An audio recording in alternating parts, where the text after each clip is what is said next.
Then, for sure, babawi Hinebra. Alam mo naman, Coach Tim Con is parang pinaka the best coach. Tapos, pare, they have the national import, Justin Brownlee. He's a blue chip import. They will find a way na kumuha ng isang panalo. Hindi muna titignan ni Coach Tim Con yung Game 7, Game 6. Wala, pare. Titignan muna ni Coach Tim, let's just get one game. Correct. And we'll take it from there.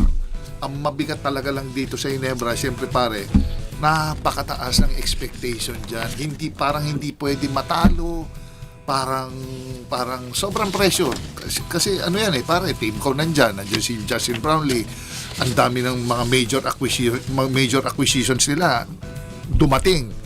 So, Justin Brownlee, Markman, 60% ng bola nasa kanya. So, nakita mo pare, talagang I'm sure nakita nila Coach Chot saan nila kokontrolin yung laban through JB, Justin Brownlee.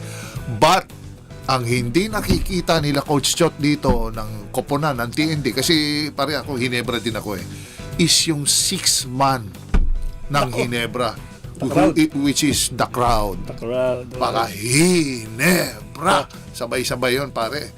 Yung mga Hinebra players lumalaki ng isa't kalahati. Lumalakas, pagod na pa, gumagapang pa Psychologically, no? May tulong yan. Kahit tignan mo sa collegiate. Pag yung Araneta, kung 50-50, okay lang. Yari, bigla 70-30.